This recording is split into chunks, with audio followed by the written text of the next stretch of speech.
Part 1: South Africa, Colonialism, Apartheid, and the Resource Curse.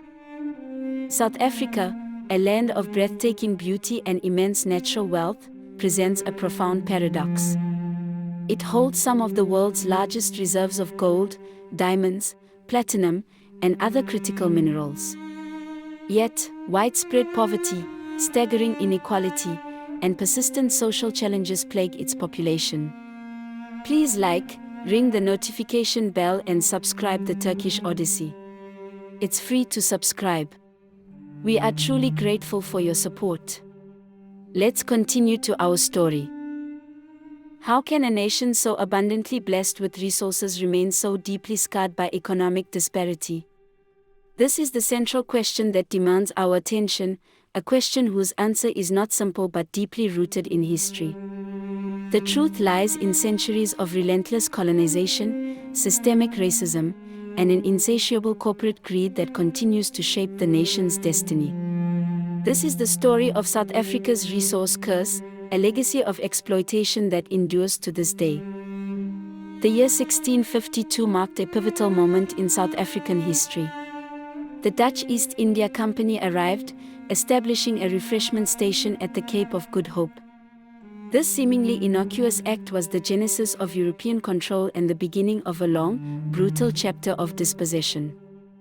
Indigenous Khoikhoi and San peoples, the original inhabitants of these lands, were systematically displaced.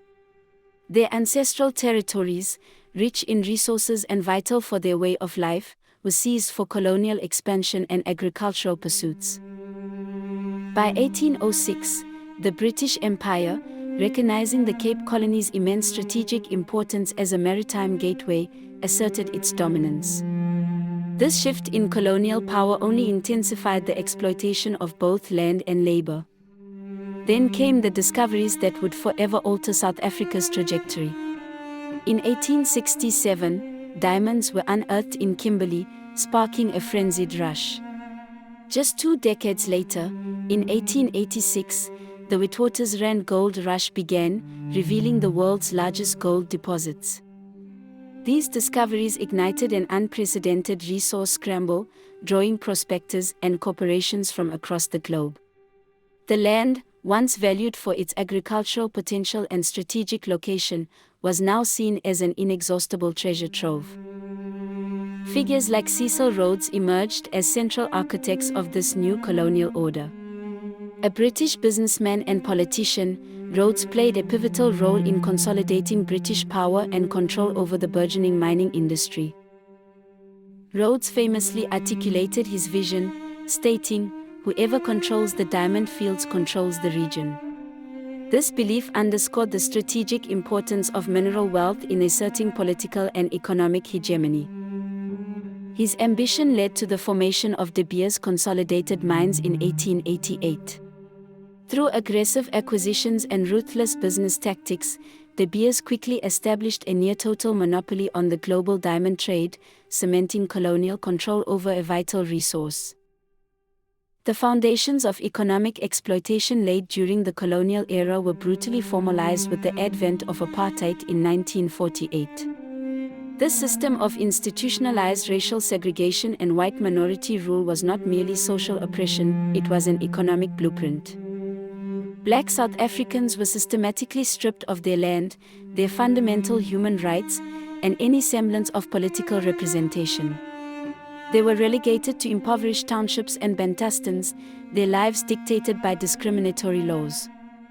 Under apartheid, Black South Africans were forcibly conscripted into labor, particularly in the mines. They toiled under dangerous, often deadly conditions for meager wages, their bodies and lives sacrificed for the extraction of wealth. The stark reality was that the world's richest mineral fields were worked by the world's poorest and most exploited laborers.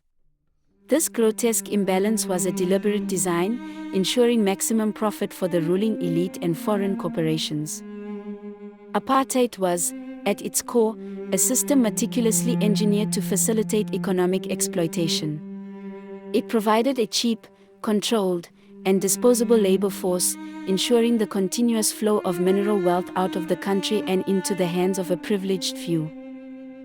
Major Western companies, including giants like Anglo-American and De Beers, profited immensely from this oppressive system.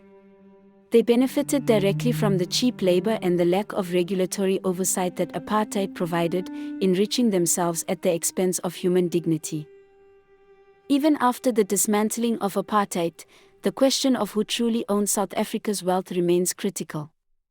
De Beers, once a state-backed entity under colonial rule, transitioned to private ownership, with significant control still held by entities like the Oppenheimer family and Anglo-American. A substantial portion of South Africa's vast mining sector continues to be under foreign ownership. Companies based in the United Kingdom, Switzerland, Canada, and other developed nations maintain significant stakes, extracting profits that rarely benefit the local population. Consider platinum. South Africa holds an astonishing 70% of the world's known platinum reserves, a critical component in modern industry and technology. This immense resource should be a cornerstone of national prosperity.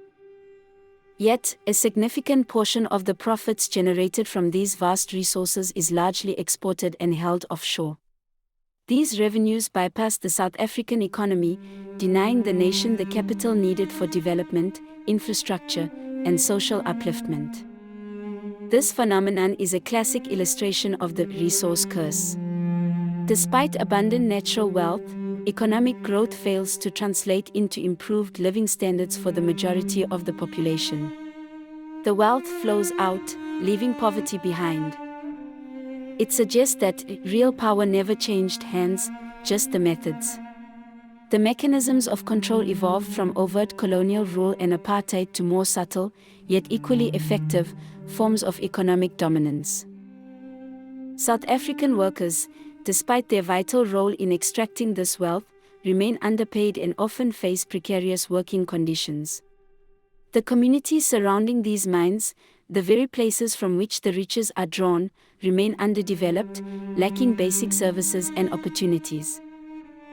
The legacy of exploitation is perpetuated through what is often termed neocolonialism.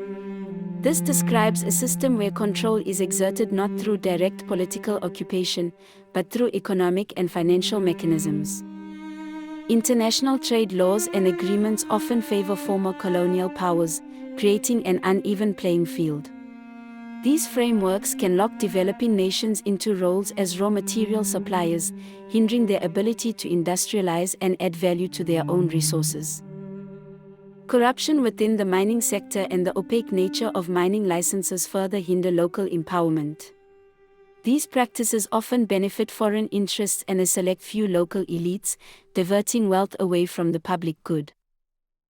Neocolonialism is characterized by control exerted through debt, trade imbalances, and investment dependency. Nations are kept reliant on external powers, limiting their sovereignty and economic self-determination. Institutions like the International Monetary Fund and the World Bank, through their conditionalities for loans and aid, often impose policies that inadvertently or directly protect foreign interests. These policies can prioritize debt repayment and resource extraction over local development and social welfare. South Africa bravely broke the chains of apartheid, a monumental achievement in the fight for human rights. However, the nation has yet to fully break free from the grip of economic exploitation that predates and outlasted that oppressive system. The injustice persists, often hidden in plain sight, unless it is exposed, analyzed, and understood. Only through awareness can we begin to challenge these entrenched systems of power and demand true equity. This is a story that needs to be heard, understood, and acted upon. Share this message, engage in these critical discussions, and demand accountability from those who continue to profit from historical injustices. South Africa broke the chains of apartheid, but not the grip of exploitation.